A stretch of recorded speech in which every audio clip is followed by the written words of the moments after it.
Assalamualaikum warahmatullahi wabarakatuh.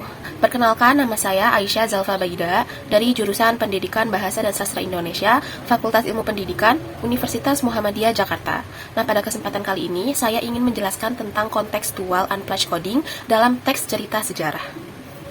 Nah, sebelum masuk ke dalam penjelasan tentang unplugged coding, di sini saya akan memberikan pengertian dulu atau menjelaskan pengertian tentang teks cerita sejarah. Jadi, teks cerita sejarah merupakan teks yang di dalamnya menjelaskan dan menceritakan tentang fakta atau kejadian masa lalu. Nah, dalam teks cerita sejarah menceritakan tentang fakta atau kejadian masa lalu yang menjadi asal muasal sesuatu yang memiliki nilai sejarah. Nah, cerita sejarah ini mampu menyajikan peristiwa masa lalu dalam bentuk naratif yang lebih mudah dipahami dan diingat oleh peserta didik. Nah, literasi sejarah melalui teks cerita sejarah tidak hanya memberikan manfaat dalam peningkatan pemahaman dan keterampilan kritis, tetapi berperan signifikan dalam pengembangan aspek emosional dan cara berpikir peserta didik. Nah, menurut Rafij 1989 mengemukakan bahwa literasi sejarah mengacu pada tingkat pengetahuan konten sejarah, yaitu akumulasi fakta tentang peristiwa masa lalu. Lalu menurut Sapria 2012, pembelajaran sejarah melalui cerita dapat meningkatkan kecerdasan dan karakter peserta didik, karena tidak hanya menyajikan fakta, tetapi juga nilai-nilai moral dan kearifan yang dapat dijadikan teladan bagi mereka.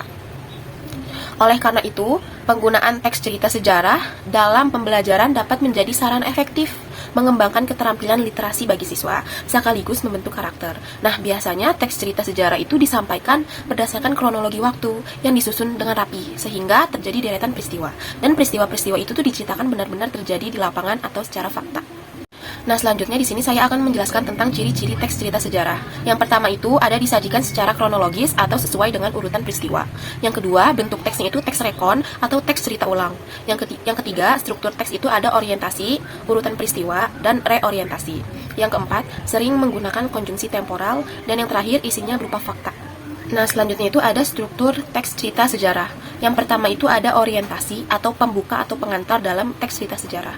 Nah, biasanya orientasi ini memuat keadaan awal tokoh sebelum menceritakan kejadian atau pengalaman yang dialami. Yang kedua itu ada kejadian atau peristiwa atau events. Nah, itu adalah rangkaian kisahan yang dialami tokoh mulai dari awal cerita hingga akhir cerita. Nah, yang terakhir itu ada reorientasi. Jadi, reorientasi itu adalah bagian penutup atau epilog pada teks cerita sejarah. Nah, selanjutnya saya akan menjelaskan tentang unplugged codingnya. Jadi, pertama itu ada sequencing. Nah, sequencing itu merupakan urutan langkah-langkah menyusun teks cerita sejarah. Jadi, bagaimana cara siswa atau kita menyusun teks cerita sejarah? Yang pertama itu menentukan topik cerita sejarah. Jadi, siswa bisa menentukan sendiri topik cerita sejarah apa yang akan mereka ambil atau mereka pilih. Misalnya sejarah tentang proklamasi kemerdekaan, tentang cerita sejarah tentang R.A. Kartini, dan masih banyak lagi. Nah, selanjutnya, setelah menentukan topik cerita sejarah, siswa bisa membaca teks cerita sejarah tersebut agar mereka ini bisa paham tentang cerita sejarah yang mereka pilih. Dan supaya juga informasi yang penting yang terdapat dalam teks cerita itu tuh tidak terlewatkan. Nah, setelah mereka membaca teks cerita sejarah tersebut secara keseluruhan, langkah selanjutnya adalah mengumpulkan fakta sejarah. Nah, siswa bisa mengumpulkan fakta-fakta pada cerita sejarah tersebut dari tanggal, bulan, tahun, nama-nama tokoh, dan yang lainnya agar mempermudah ketika menyusun struktur teks cerita sejarah. Nah, langkah selanjutnya setelah mengumpulkan fakta, yaitu siswa itu menyusun kerangka struktur sejarah. Nah, pertama itu struktur cerita sejarah ada orientasi. Nah, di sini siswa bisa menentukan dan menjelaskan mengenai awal atau peristiwa awal dari cerita sejarah atau latar belakang pada tokoh cerita sejarah tersebut. Nah, yang kedua itu ada kejadian atau peristiwa atau events. Ini adalah mulainya konflik. Nah, siswa bisa menceritakan cerita sejarah secara urut dari awal kejadian hingga konflik yang muncul. Dan yang terakhir ada reorientasi. Nah, pada akhir, siswa bisa menjelaskan bagian penutup atau epilog pada cerita sejarah tersebut. Dan juga bisa membaca ulang untuk memastikan semuanya sudah sesuai secara urut atau sesuai dengan struktur teks cerita sejarahnya.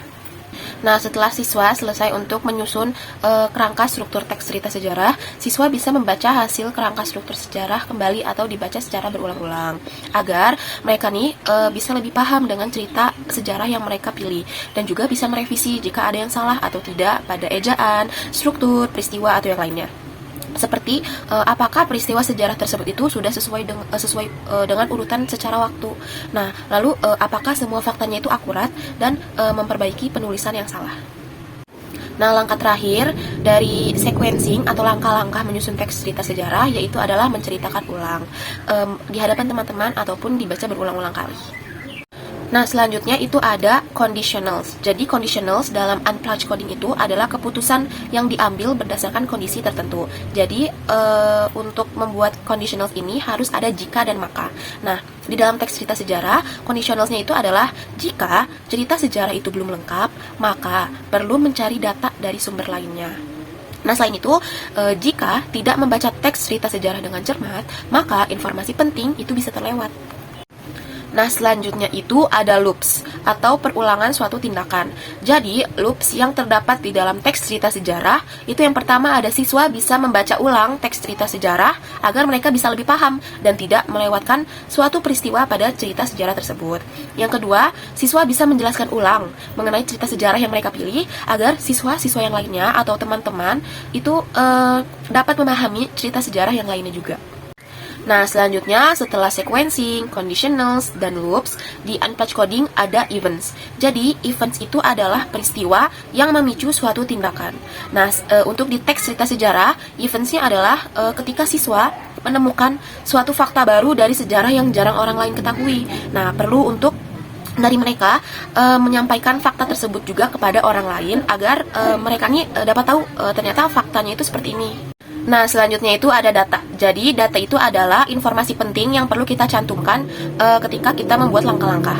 Nah, dalam teks cerita sejarah, datanya itu ada pertama nama tokoh. Jadi, nama tokoh itu sangat diperlukan dalam teks cerita sejarah. Contohnya itu seperti nama tokoh Soekarno, Hatta, R.A. Kartini, Pangeran Diponegoro, dan masih banyak lagi. Selanjutnya itu ada waktu atau periode. Jadi contohnya itu seperti 17 Agustus 1945, abad ke-18, dan ketika masa penjajahan Jepang, seperti itu. Selanjutnya ada tempat. Jadi tempat juga itu merupakan hal penting atau data penting yang perlu dicantumkan dalam teks cerita sejarah. Contohnya itu Batavia, terus juga Bandung, atau tempat-tempat yang lainnya, dan masih banyak lagi. Nah, selanjutnya itu ada fakta. Jadi fakta juga yang sangat mempengaruhi cerita sejarah. Nah, faktanya itu adalah contohnya Muhammad Hatta. Nah, Muhammad Hatta itu lahir pada tanggal 12 Agustus 1902 di Bukit Tinggi, Sumatera Barat. Nah, selanjutnya itu ada kronologi kejadian. Nah, kronologi kejadian itu adalah peristiwa sejarah yang terjadi dari awal hingga akhir cerita sejarah tersebut. Dan yang terakhir itu ada peristiwa penting. Jadi peristiwa penting juga itu sangat mempengaruhi adanya teks cerita sejarah. Nah, contohnya itu peristiwa penting seperti proklamasi, Sumpah Pemuda, Kongres Bahasa, dan masih banyak lagi. Nah, jadi segitu saja penjelasan tentang unplugged coding dalam teks cerita sejarah yang bisa saya sampaikan. Kurang lebihnya mohon dimaafkan. Wassalamualaikum warahmatullahi wabarakatuh.